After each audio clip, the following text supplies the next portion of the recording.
Yep.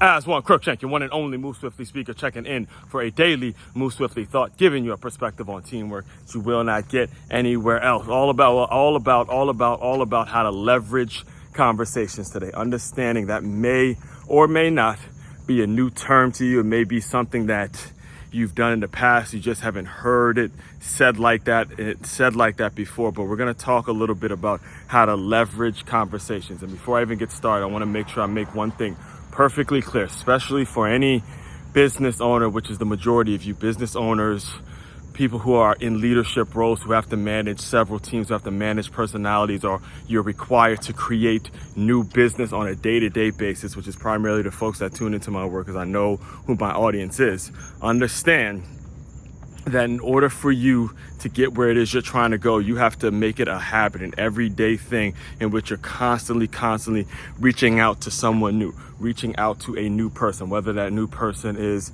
a prospect or not, whether that person tells you yes or no. You have to make it a habit to constantly engage some sort of conversation in order for you to progress. Say it all the time. It's either you're getting better or you're getting worse every single day. There's no staying the same, and you're not going to get better if you're not constantly every single day gauging somebody new in some way, shape, form, or fashion. All right. And it was in me doing just that in which I continue to crystallize and form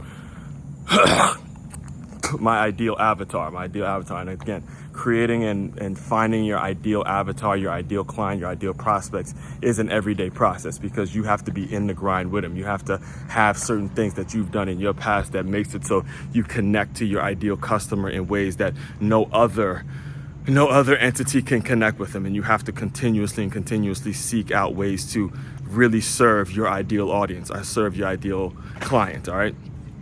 So it was in me making my cold calls for the past couple of days, pretty much every day. I do some sort of outreach, whether it's a new person on this podcast, or it's a new person that I call, I email something, I find on LinkedIn, send a message, whatever it is. I just do what I have to do to at least leave a voicemail, have a conversation, do something, right? Just do something to make it so you've done your part for the day and you've at least tried something, right? So it was in me doing that and knowing what I offer, right? In which I went back. I was kind of in a standstill about who I should call and, what type of industries, what type of person, who should I be reaching out to next to get a better response to what it is I'm doing. And I went back to a conversation I had about 10 years ago now. It's about 10 years ago, probably a little over 10 years ago, as a matter of fact.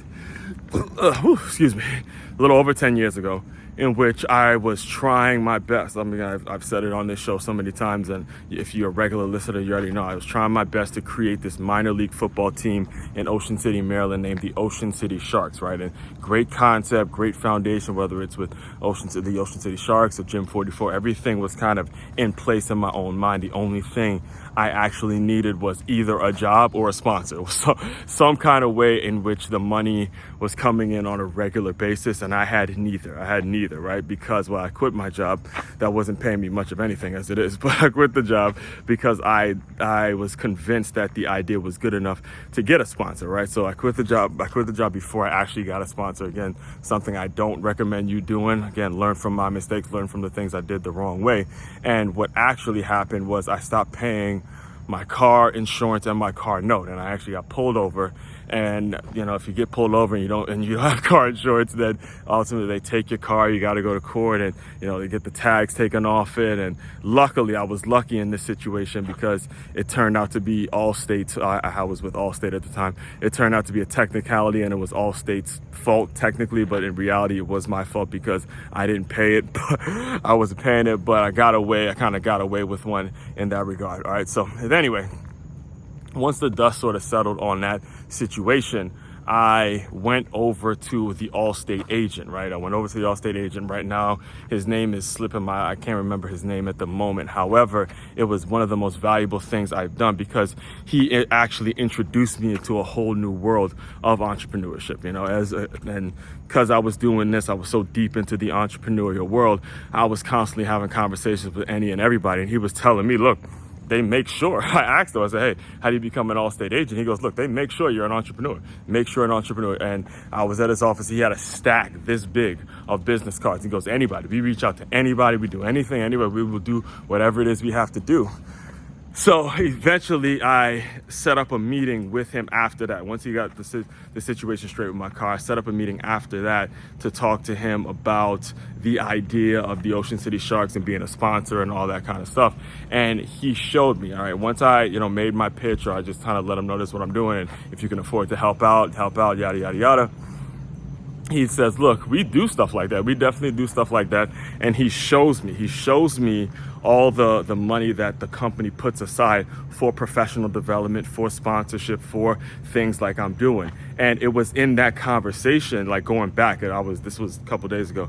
The conversation wasn't a couple days ago, but as I was making my calls, like it was 2 days ago, actually 2 days from this recording, as I was making my calls for the day, I was thinking about who would be my ideal audience, who would be my ideal person. And then I was reminiscing and kind of reflecting back to that conversation that I had with this Allstate agent 10 years ago. And that's when I got a whole brand new list of 8 insurance agents, whole new lineup of content that I'll be putting out, a whole new lineup of how I'm going to be reaching out to them, just a whole new level of campaigning in which I'm going to be doing for my business. And I'm telling you all this because I'm using myself as a living proof example to where one conversation with an Allstate agent 10 years ago now creates activity in my business to continuously get me to the ultimate goal, which is to continuously provide professional development for business owners and their staff. All right, one conversation. All right, leveraging your conversations. And if in order for this to work, and I'll close you out with this concept or this understanding, is that if this is going to work, you got to be having conversations with people that have things going on. You can't be having conversations with bullshitters and people that just complain. You got to be having conversations with folks that can actually teach you something and help you create some activity in your life that's going to lead you to the desired outcome that you want for your life. And that is probably the most important aspect of everything we're discussing today. All right. Main website to check out to dive deeper into all my work, it's makeyourmove.com. That's makeyaMove.com. One-stop shop for all your teamwork and your self-development needs. Aswand, Cruickshank, your one and only Move Swiftly speaker checking out. You guys continue to move swiftly. We will talk more soon.